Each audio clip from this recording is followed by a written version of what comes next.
Terima kasih. Bismillahirrahmanirrahim. Assalamualaikum warahmatullahi wabarakatuh. Waalaikumsalam. Pak Heri, selaku moderator yang saya hormati, salam hormat dari kami untuk seluruh jajaran pimpinan di P3 GTK, para peserta webinar seri ke-8 yang berbahagia, tidak bisa disebutkan satu persatu. Mohon izin untuk menyampaikan materi, Pak Heri. Silakan, Pak.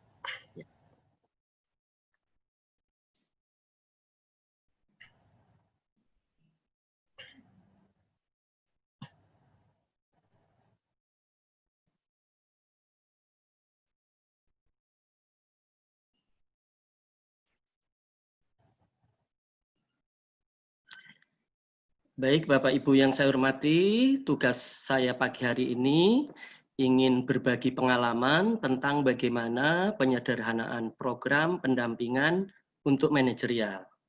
Tadi sudah disampaikan di awal oleh sahabat saya, Ibu Nini, tentang kerangka besarnya mengapa panduan dan laporan ini harus disederhanakan.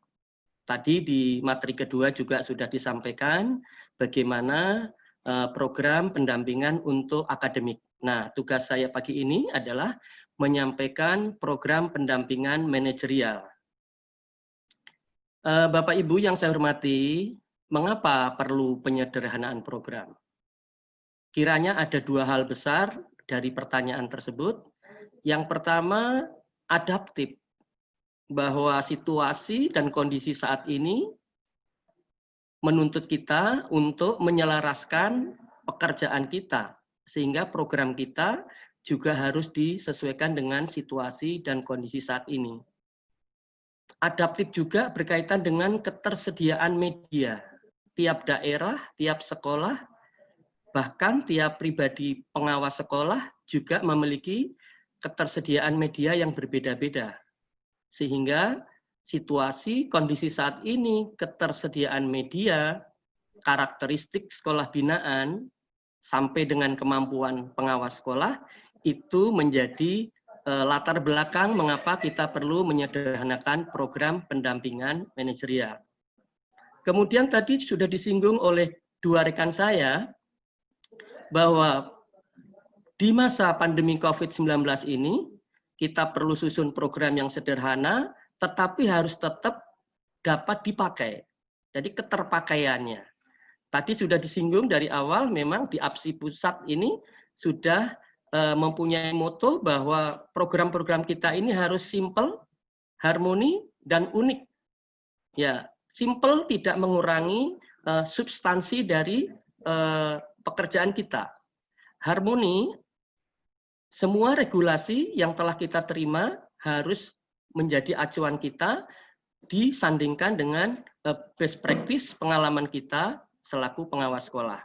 Kemudian unik, artinya tiap-tiap pengawas sekolah itu mempunyai ciri khas masing-masing. Tiap daerah mempunyai ciri khas ketersediaan masing-masing, sehingga tidak dapat diseragamkan dari Sabang sampai Merauke.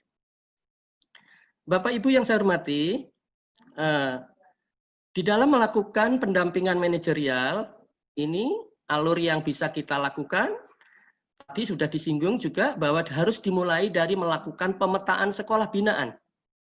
Karena dengan melakukan pemetaan sekolah binaan, kita dapat mengidentifikasi bagaimana karakteristik dan kebutuhan real yang diperlukan oleh sekolah binaan kepada kita selaku pembina sekolah.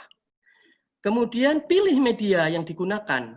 Tiap daerah, tiap sekolah, tentu pilihan medianya berbeda-beda. Oleh sebab itu pengawas sekolah juga harus adaptasi terhadap pilihan media. Kemudian setelah itu susun program pendampingan. Ketika susun program pendampingan, kita tetap harus SHU, simple, harmoni, dan unik. Kemudian program ini dapat dilakukan apabila program ini sampai ke tangan sasaran kita. Karena di manajerial sasaran kita adalah kepala sekolah, maka perlu sosialisasi program kepada kepala sekolah. Baru program itu dilaksanakan sesuai dengan jadwal yang disepakati. Berikut ini saya akan menyampaikan contoh. Ya, contoh bagaimana seorang pengawas sekolah ketika akan melakukan pembinaan kepada kepala sekolah. Saya ambil contoh umpamanya materi tentang pengelolaan pembelajaran jarak jauh. Kemudian sasarannya tentu seluruh kepala sekolah binaan. Ada tujuannya tentu supaya kepala sekolah lebih meningkat kompetensinya, pemahamannya di dalam mengelola pembelajaran jarak jauh. Kemudian program ini apa indikator keberhasilannya? Adalah jika kepala sekolah itu mampu mengelola pembelajaran jarak jauh sehingga PJJ di sekolah binaan dapat berjalan dengan efektif. Skenario pembelajaran tentu karena ini dilakukan secara daring, maka prakegiatannya adalah kita menyampaikan room ID dan password kepada kepala sekolah melalui WhatsApp group umpamanya. Kemudian bagaimana kegiatan awal, inti dan penutup itu nanti dijabarkan melalui rencana pelaksanaan manajerial. Ini contohnya rencana pelaksanaan manajerialnya saya klik. Nah, dari program tadi RPM-nya, rencana pendampingan manajerialnya seperti ini. Tadi juga sama dengan BIMLAT maupun di akademik. Komponennya 3, yaitu ada tujuan, kemudian ada langkah kegiatan, kegiatan awalnya seperti apa, pendahuluan, kegiatan inti, dan kegiatan penutup. Kemudian penilaiannya apa yang harus kita lakukan, kemudian instrumen kegiatannya apa yang dibutuhkan di dalam melakukan. Kemudian Bapak Ibu, tentu ketika melakukan penyusunan program, kita harus merencanakan sumber daya. Nah, salah satu sumber daya yang digunakan untuk pembinaan adalah materi. Jadi, seorang pengawas sekolah harus menyiapkan materi ketika mau membina kepala sekolah. Ini contohnya ketika saya akan melakukan pembinaan pengelolaan pembelajaran jarak jauh, maka saya menyiapkan materinya. Nih, contoh umpamanya materi itu kita beri judul pengelolaan pembelajaran jarak jauh. Nah, ini nanti bisa menjadi diskusi. Karena jika materi itu tidak disiapkan, maka ketika pengawas sekolah itu sudah ada di dalam room meeting, maka jalannya pembinaan menjadi kurang terarah. Oke. Kemudian Bapak Ibu, ini contoh berikutnya, apabila seorang pengawas ingin melakukan program pemantauan, karena tugas pokok pengawas di manajerial, selain pembinaan juga harus melakukan pemantauan. Umpamanya pengawas sekolah akan melakukan pemantauan fasilitas dan penerapan protokol kesehatan yang dilakukan kepada seluruh sekolah. Nah, untuk pemantauan ini kita bisa melakukan kegiatan secara luring, artinya pengawas sekolah jika dimungkinkan bisa hadir di sekolah. Karena saya berkedudukan sebagai pengawas di DKI, maka bagi saya masih tidak banyak hambatan untuk saya datang ke sekolah. Sehingga saya cukup menyampaikan jadwal kapan saya akan mendatangi sekolah itu. Nah, namun di beberapa daerah yang tidak mungkin dilakukan pemantauan secara luring, maka dapat menyampaikannya melalui Google Form. Nah, ini contoh bagaimana program pemantauan ketika dijabarkan ke dalam rencana pendampingan manajerialnya. Nah, ini seperti ini. Jadi, pemantauan fasilitas dan penerapan protokol kesehatan di lingkungan sekolah. Seperti biasa ada tujuan, kemudian ada langkah-langkah kegiatan, kemudian ada penilaian, dan ada instrumen. Kemudian Bapak Ibu, instrumen pemantauannya seperti apa? Harus disampaikan kepada kepala sekolah supaya matching antara apa harapan kita dan apa yang terjadi di sekolah. Nah, ini salah satu contoh saja Bapak Ibu, bukan berarti harus seperti ini. Ini ada contoh, umpamanya kita akan memantau fasilitas dan penerapan protokol kesehatan yang ada di lingkungan sekolah. Kita bisa tanyakan dari sisi fasilitas itu apa saja yang sudah tersedia. Kepala sekolah bisa memberikan tanda checklist di kolom ada atau tidak, kemudian mungkin bisa keterangan. Jika kegiatan ini dilakukan secara luring, ya. Tetapi kalau dilakukan secara daring, juga kita harus konfirmasi Bapak Ibu ya, konfirmasi apakah benar tempat cuci tangannya itu ada, itu perlu dikontrol lagi. Kemudian ada juga beberapa pertanyaan yang berkaitan dengan penerapan protokol kesehatan umpamanya. Tadi di awal kita sudah mendengar paparan bagaimana sekolah itu harus membentuk tim satgas yang ada timnya 3 tadi ya. Itu juga boleh ditambahkan di sini. Gitu. Kemudian instrumen ini nanti setelah diisi kita bisa analisis dan berikan kesimpulan dan rekomendasi. Kemudian Bapak Ibu, bagaimana selama masa pandemi ini seorang pengawas juga harus tetap melakukan penilaian kinerja, ya, kinerja kepala sekolah. Contoh umpamanya jika saya ingin melakukan penilaian kinerja kepala sekolah dalam mengelola PJJ. Nah, sama ada sasarannya siapa, tujuan indikator, maka di prakegiatan kepala sekolah itu sudah mengirim laporan pelaksanaan PJJ, ya. Laporan pelaksanaan PJJ bisa dikirim melalui WhatsApp atau bisa melalui email.